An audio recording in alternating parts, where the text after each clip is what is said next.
VP Sara. Ida-down nila talaga ang Duterte. Pero, Hindi ang talaga. question nun, paano? Mga matatalino yung mga yan. Kung sa tapang lang, hindi sila uubra dyan. Pero sa kapangyarihan sa ngayon, sila ang makapangyarihan. Pero never ever forget, tayong sambayanan ang mas makapangyarihan. Hiwala sila dyan lahat kung hindi dahil sa atin. Ko lang sinasabi ni tatay. He's a weak leader. Mas matakot tayo na yung isa ang nanalo. Totoo yun. Mahihirapan tayo. Ito, madali lang to. Madali lang to. Kaya, kunting tiis pa. Hindi yung kunting tiis na lang, kunting tiis pa. Alam naman natin ang laban natin. Alam natin kung anong power natin. Ma'am, ano yung inyong komento ito tungkol doon sa sinasabi ng mga pulahan na hindi daw mananalo si VP Sara kung hindi naging katandem si Bongbong Marcos? Di ba hindi mananalo si Marcos kung hindi katandem si BP? Ano ba totoo dyan? What's the point na magsinungaling si Inday? Magsinungaling talaga siya, sarap na mapilipino. Sabihin niya kung sinong nakikiusap. Okay. Sino bang nagpatawag kay VP Sara doon sa Cebu? Yung malapit na ang filing. Ang namamagitan sa kanila si Garcia, di ba? Si Gwendolyn? Doon yan. Alam niyo ba kung gaano kasakit kay tatay yun? Hindi lang niya mapigilan si VP noon. Pero bilang as a parent kasi, you always gave the unconditional love. Kasi yung unconditional love kasi sa anak, kahit gaano kapasawa yung anak, murahin mo man yan, kahit pagalitan mo man yan, but the innermost recesses of your heart, andun pa rin yung pagmamahal. Yun. Kaya yun, walang nagawa. Pero, sino may sabi? Na, sino doon sa Pulawan? Mga vlogger nila. Ay, wala naman yun. Ayokong pumapatol sa mga napaka-nonsense na kwento, yung malayo sa katotohanan. Too good to be true yun. Scam yun. O mensahe nyo na lang, ma'am, sa mga kababayan natin na napapaniwala nitong or nabibrainwash nitong mga pulahan vlogger. Actually, hindi yan nabibrainwash. Hindi yan naniniwala. May kurot yan sa loob. Pero yung iba kasi, kumbaga, nagkaroon kasi sila ng hugot nung, malay mo, yung natamaan sa widening. No, it's not. About the drugs. Yung mga hindi matitino, may na-damage talaga sa family. Hindi mo rin yan maiiwasan. Pero, mas mabuti pa yung tanggalin yung isa kaysa masasacrifice ang lahat. Gets niyo yung point ko? Okay lang siya na magurgur kaysa naman masasakripisyo. Ganun kasi ang labanan nun. So, ayoko magpapatol sa mga nonsense na kwento kasi pag alam mo kasi ang totoong istorya, matatawa ka na lang sa napakawalang mga kwento. Yun. Talking about, ma'am, sa mga congressman. Kasi nakikita naman natin harap-harapan na parang gini-GG yung mga tao. Ano yung pinakamagandang... Ano yung gini-GG? Ga. Tas go. Okay. Nila yung mga tao, no? Dahil nga po diyan sa mga investigation nila. Ano yung tingin mong magandang solution or yes? Oo. Alam naman yan ng mga tao. Hindi na talaga yan pababalikin. Let's start a brand new. Sa palagay mo kaya, ma'am, kung sakasakali, siyempre, darating naman talaga yung time na puposisyon si Sarah kasi yan naman talaga yung gusto ng sambayan ng Pilipino. Oo. Kung hindi man na ngayon, sa mga susunod na araw or sa mga susunod na buwan. Sana susunod na araw. Kung ito man ay bigla na lang magsipagbaliktaran, ano kayang sa palagay mo, maano ni Sarah to? Matatanggap to sa kanyang mga sa kanyang mga, kumbaga gabi ni, kakampi niya, matatawag natin gano'n. Kung bigla bang magsipagbaliktaran ito. Huwag niyo lang kalimutan ang sinabi ni VP Sara. Pagkalaban ko kayo for life. Mm. It's not about ugali yun. Prinsipyo yun. May panindigan yan. Nakakaintindi ako ng ganun kasi may konting ganun din ako. Continue. Tatanong. So, ano pa? Anong mga tanong? Sarap nga magbuljak-buljak dito. Kaso, you know what? Mahinahon si VP eh. Mahinahon tayo. Yun. Yung maganda din. Oh, and we're in the winning battle. Kunting tiis pa. Kunting tiis pa.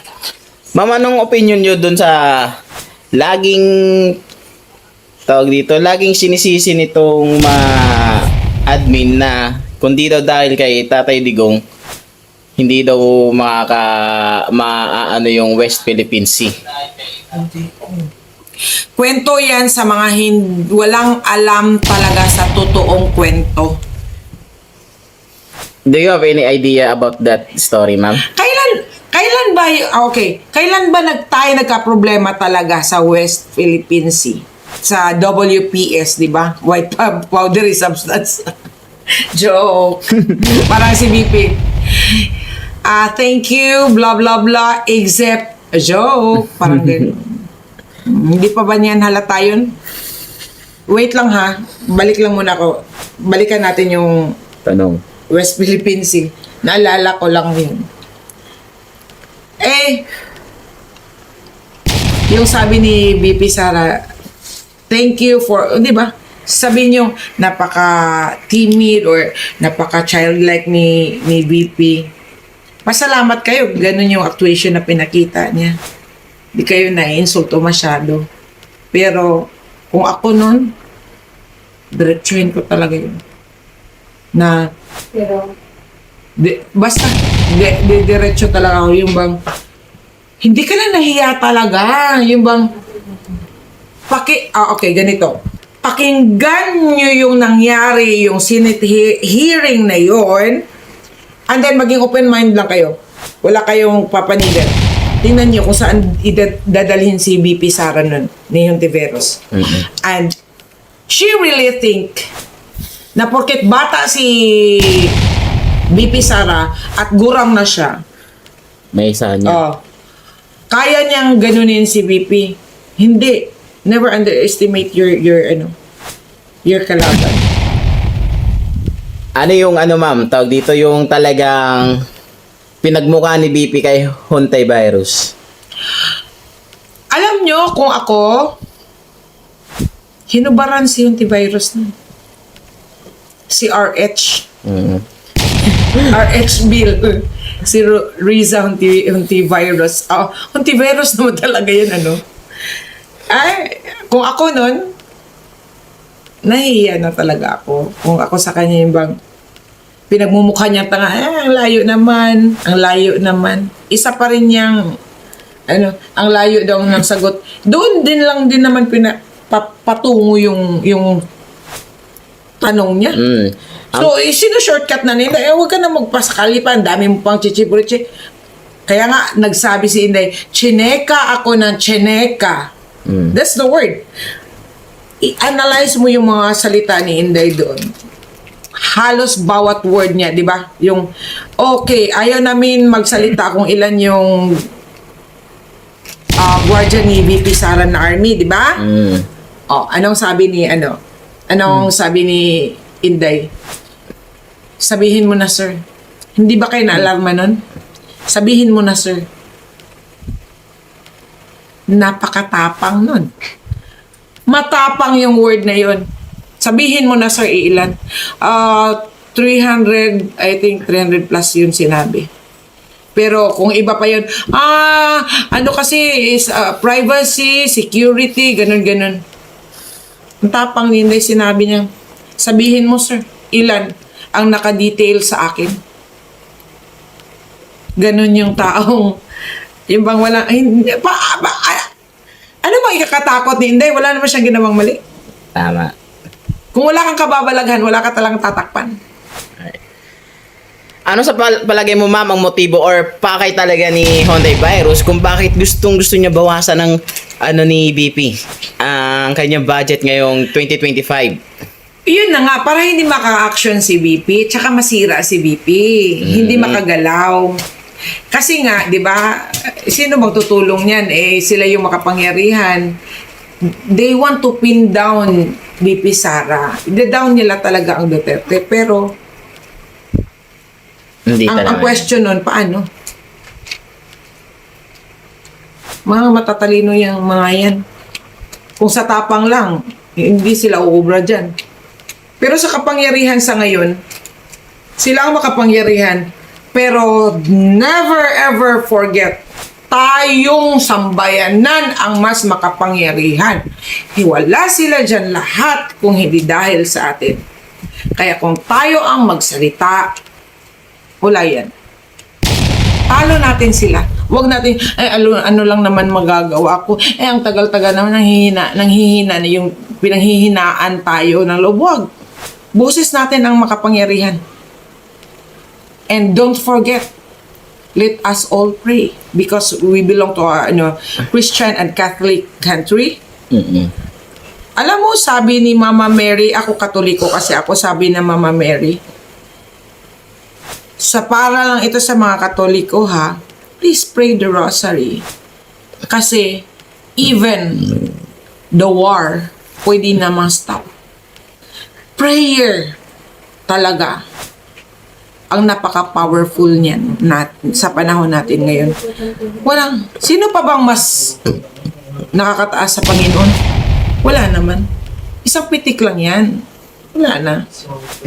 Pero ma'am, sa palagay niyo, ano yung nakikita mo sa iyo lang observation? Ang ganda-ganda na ng Pilipinas eh. Sabay pumasok itong Marcos admin na parang nagulo-gulo ulit ang Pilipinas. Ano nakikita mong ano? Kaya nga sabi ko, ano din ito? Wake up call din ito. Hindi man natin maintindihan yung plano ng Panginoon, pero rainy days and Mondays, may tag-ulan, may tag-araw. So, hindi naman lahat kasayahan. Naiiyak ka rin. Pero hindi rin talaga magtatagal kasi God will provide and God will serve. Diba? Pero yung electric fan, ano mo sa kanila, igitna mo. You put in the middle. Ayan, para ano. Yeah, like that. So, Yun. Ma'am, if you don't mind, let's talk about Harry Roque. If you don't mind, let's talk about Harry Roque. Kasi nung isang araw, si Attorney Harry Roque is na-contempt nga po, no? Sa tingin niyo po ba, nararapat po ba yun sa kanya? Or ano po, tawag dito, talagang inano lang siya, inipit na lang po talaga siya? expected natin lahat yon. Basta kalyado ng mga Duterte, Talagang iipitin. ipitin nila yon. Kasi, sabi ko nga sa'yo, fault finder eh. Hinahanapan lang ng mali. Kahit doble ang ingat na gagawin dyan, isang pagkakamali mo lang talaga. Kukontempt ka talaga. Pero, matalino si Harry Roque. Kaya we are not so worried about it. Kasi, alam niyang lulusutan niya yan. At saka, gusto nila, itagal nila doon si Spox. Gusto ba nila na sila mag-aadya? Pag-uudyo ka nila talaga. Kaya yun, para bang harang-harang yan ba? Paano kasi yan sa Tagalog? harang dito, sige. Parang dama. Dama. And, you know, sa nakikita ko here, para tong game of the general na game. Hindi rin sila basta-basta kasi may ano naman dito. May depensa. Hindi rin ito makarangkada kasi may depensa. Yung ganun. And I think, yung mga sinasabi ko dito, ang hindi lang alam ng karamihan, the story behind and the insider, and yung inner na mga nangyayari, yun lang naman eh.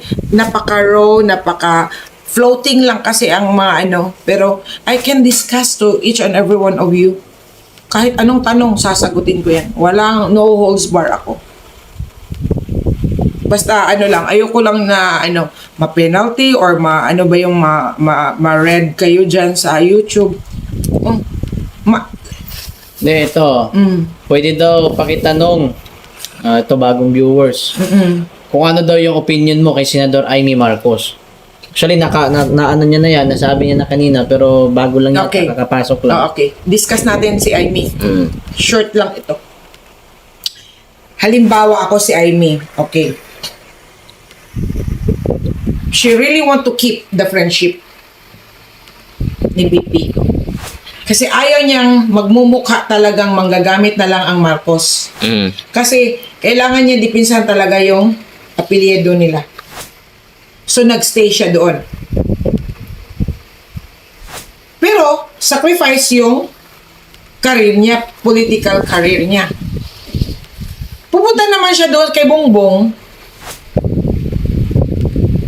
Kalaban naman sila ni Lisa. Saan mo ilagay? Search nyo yung ano, it's like, may kanta yan eh.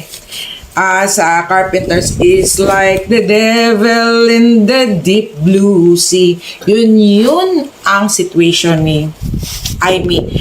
Kahit saang panig siya pupunta, talo siya. You know why? Ayaw na sa kanya ng mga tao. Yun ang pinakamasakit bilang politician. Wala na. Halimbawa, mag-stick talaga siya. Sasabihin niya, dito talaga ako, Inday. Ako yung tunay na kaibigan. Ang sigaw ng bayan, tama lang pambubudol, huwag ka na maniwala, BP.